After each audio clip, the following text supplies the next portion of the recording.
Tim Pawlenty has now joined Newt Gingrich in announcing that he is officially exploring running for president in 2012. I am so tired of these. I'm exploring the idea of exploring a possibility of exploring space to explore a website that might explore a candidacy.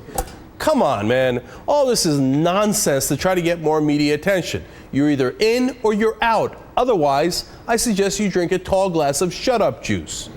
But these announcements might not be getting them the kind of media attention that they had envisioned.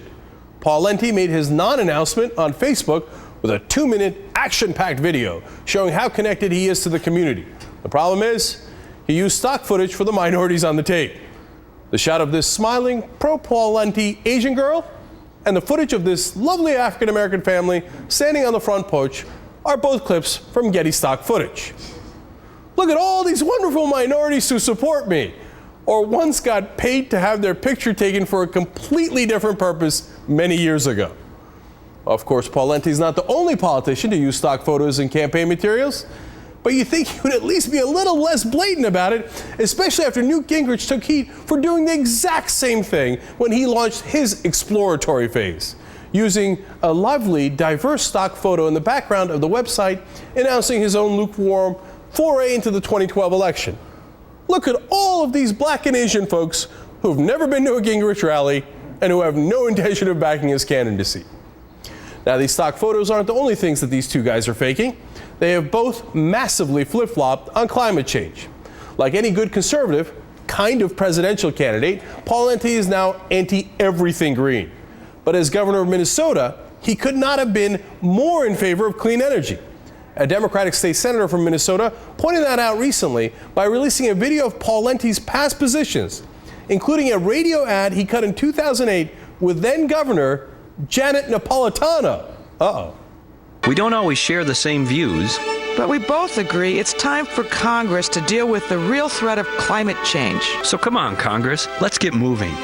In state after state, we're taking action. Now it's Congress's turn. Cap greenhouse gas pollution now. What happened, big guy? All of a sudden you don't like green energy so much. Of course, now that Pawlenty's running for president, he's disavowing his years of support for clean energy development, saying, quote, "Yeah, it was a mistake. It was stupid. I was wrong. I changed my position." A mistake? That's awesome. Whoops, did I accidentally make a pro-clean energy ad with Janet Napolitano? How did that happen?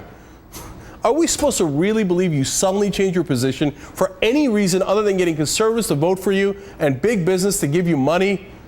But it may actually be worse for Newt.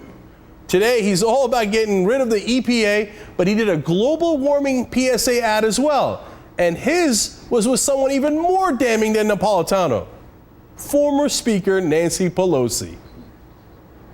We don't always see eye to eye, do we, Newt? No, but we do agree our country must take action to address climate change. Together, we can do this. Oops! I mean, that's a big old oopsie doopsie oopsie poopsie. Man, did he screw that one up? Of course, now that Gingrich is kind of sort of maybe running for president, he's calling President Obama's environmental policies a war on American energy, one he apparently helped to launch a couple of years ago with Nancy Pelosi.